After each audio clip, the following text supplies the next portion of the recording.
हर हर महादेव दोस्तों, स्वागत है आपका हमारे YouTube चैनल भक्ति की शक्ति ज्ञान के साथ में।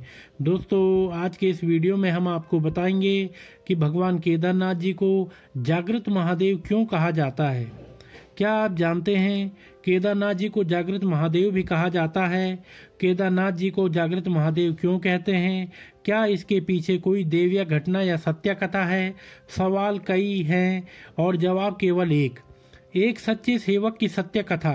केदारनाथ धाम के बारे में तो आप सभी जानते ही होंगे, जहां देवों के देव महादेव का बहुत ही प्राचीन मंदिर है। ये मंदिर भोलेनाथ के ज्योतिर्लिंगों में से एक है। ज्योतिर्लिंग का अर्थ इस शिवलिंग में स्वयं शिव की ज्योति विद्यमान है। आज हम आपको बताएंगे कि केदारनाथ ज्योतिर्लिंग को जागृत महादेव क्यों कहते हैं। एक परम शिव भक्त के साथ घटित सच्ची घटना की पूरी कहानी आपको सुनाएंगे और अंत में आपको इस बात का उत्तर मिल जाएगा कि केदारनाथ जागृत महादेव क्यों है।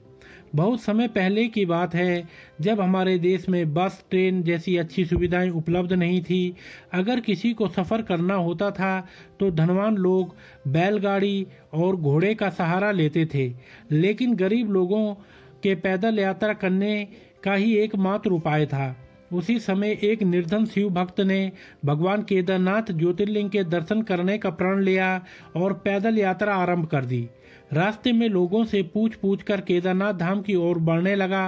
मन में शिव दर्शन की इच्छा लिए वो हमेशा शिव का ही स्मरण करते रहता था। उनके घर से केदारनाथ धाम काफ़ी दूर था। सफ़र करते 2 महीने बीत गए।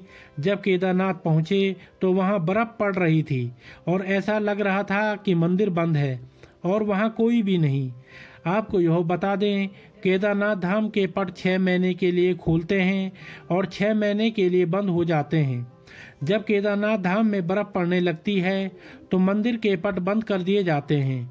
वह निर्धन शिव भक्त जब केदारनाथ धाम पहुंचा तो वहां बर्फ पड़ने लगी थी और ठंड के मौसम की बस शुरुआत ही हुई थी। उसने देखा कि मंदिर के पुजारी जी मंदिर के पट बंद करके अपने घर जा रहे थे। उन्होंने तुरंत उस पुजारी जी से आग्रह किया उसे एक बार केदारनाथ महादेव के दर्शन करने दिया जाए। पुजारी जी ने उनसे कहा कि बेटा, आप मंदिर के पट 6 महीने बाद ही खुलेंगे, तुम 6 महीने बाद ही आना। ऐसा सुनकर उसकी आंखों में आंसू आ गए। मन ही मन वह बहुत परेशान हो गया। उसने फिर से आग्रह किया और पुजारी जी के पैर पकड़ लिए और गिड़गिड़ाते हुए बोला, मैं बहुत दूर से आया हूँ, 2 महीने पैदल चलकर और जगह जगह रुक रुक कर आया हूँ, मुझे महादेव के दर्शन करने दो। पुजारी जी ने एक न सुनी और उसे कहा, अगर दर्शन करना है या तो 6 महीने बाद आना या तो 6 महीने तक यहीं रुक जाओ, लेकिन इस ठंड और बारिश में तो तुम यहाँ एक रात भी नहीं रह पाओगे। वापस लौट जाओ, हम पट नहीं खोल सकते। दोस्तों, अगर कोई धनवान व्यक्ति होता तो पट खोल भी सकते थे, लेकिन उस निर्धन के लिए कौन पट खोलता। पुजारी जी के जाने के बाद निर्धन शिव भक्त निराश होकर मंदिर के बाहर बैठकर रो रहा था और एकाएक उसने ये मन बना लिया कि बिना दर्शन करे वो यहाँ से हिलेगा भी नहीं। उसे महादेव पर पूरा विश्वास था और यकीन था कि प्रभु कोई न कोई लीला जरूर दिखाएंगे। ऐसा सोचकर उसने वहीं मंदिर के बाहर रुकने का प्रण ले लिया। महादेव के भक्त भी बड़े विचित्र होते हैं दोस्तों, वो महादेव के दर्शन के बिना मानते ही नहीं। केदारनाथ की बर्फीली ठंड में वह आदमी मंदिर के बाहर बैठा शिव का स्मरण कर रहा था।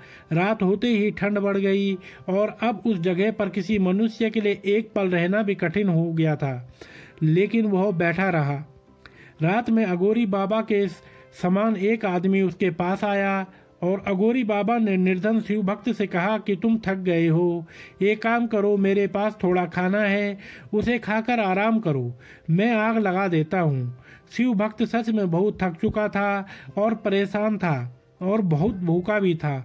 उसने खाना खाया और आग की गर्माहट में उसको नींद लग गई। दूसरी सुबह जब उसकी नींद खुली तो अघोरी बाबा वहाँ नहीं थे। अब बर्फ भी साफ हो चुकी थी। ऐसा लग रहा था जैसे सर्दियों का मौसम यही नहीं हो। ऐसा उसे एहसास हुआ कि केदारनाथ में तो लगातार 6 महीने बर्फ पड़ती है, लेकिन अचानक ये क्या हो गया। अब बर्फ भी नहीं है। कुछ ही देर बाद उसने देखा कि मंदिर के पुजारी जी अपने साथियों के साथ मंदिर की ओर चले आ रहे हैं। जब पुजारी मंदिर के पास पहुंचे तो शिव भक्तों ने बड़ी जिज्ञासा से पूछा कि क्या मंदिर के पट आज ही खुल जाएंगे। पुजारी ने कहा, हाँ, आज ही 6 महीने की सर्दियों के बाद मंदिर के पट खुलेंगे। पुजारी पहले उस निर्धन शिव भक्त को पहचान भी नहीं पाए। ऐसा सुन शिव भक्त ने कहा, 6 महीने बाद? लेकिन आप तो कल ही मंदिर के पट बंद करके गए थे। ऐसा सुनकर पुजारी जी ने अपने दिमाग पर जोर डाला और कहा, तुम तो वही हो ना जो 6 महीने पहले दर्शन के लिए आए थे, लेकिन पट बंद होने के कारण दर्शन नहीं कर पाए थे। तब उस शिव भक्त ने कहा कि पुजारी जी, मैं तो कल ही आया था और रात में यहीं सोया था, और आज आप आ गए, 6 महीने कहाँ से हो गए। तब पुजारी जी को संदेह हुआ और उनसे पूछा कि बेटा, रात तुम्हारे साथ क्या हुआ था। मासूम शिव भक्त ने सारी बात बताई कि रात में अघोरी बाबा मेरे पास आए और उन्होंने मुझे खाना दिया, आग जलाई और मुझे सोने के लिए कहा। पुजारी ने पूछा, बेटा वो बाबा कैसे दिखते थे। तो शिव भक्त ने कहा, एकदम अघोरियों की तरह, लंबे लंबे बाल, हाथ में त्रिशूल और माथे पर त्रिपुंड। बस इतना सुन के पुजारी और उनके साथी शिव भक्त के चरणों में गिर गए और कहा, तुम भक्त हो, तुम्हारे पास स्वयं महादेव आए थे और उन्होंने योग माया से तुम्हारे 6 महीनों को एक रात में परिवर्तित कर दिया, कालखंड को छोटा कर दिया। ये सब तुम्हारी सच्ची भक्ति और श्रद्धा के कारण हुआ है। इतने वर्ष से हम में से कोई भी शिव के दर्शन नहीं पा सका, लेकिन तुमको महादेव ने साक्षात प्रत्यक्ष दर्शन दिए और तुम्हारी रक्षा भी की। मित्रों, यही कारण है कि केदारनाथ को जागृत महादेव कहा जाता है, जो अपने भक्तों को तुरंत दर्शन दे देते हैं और अपनी यात्रा पर आने वाले लोगों की रक्षा भी करते हैं। हम हर सच्चे शिव भक्त से अनुरोध करते हैं कि वे इस सच्ची कहानी को सभी शिव भक्तों तक पहुंचाएं, ताकि वे शिव की महिमा और लीला को जान सकें और यह भी जान सकें कि शिव इतने दयालु और भोले हैं कि वे अपने भक्तों को कभी नहीं भूलते। तो दोस्तों, अगर आपको यह वीडियो पसंद आया हो तो आप हमारे चैनल को लाइक, कमेंट, शेयर, सब्सक्राइब अवश्य करें और बेल आइकन दबाना ना भूलें, जिससे हमारी आने वाली सभी वीडियोस की नोटिफिकेशंस आप तक समय से पहुंचती रहेंगी। तो आप सभी मित्रों का बहुत बहुत धन्यवाद।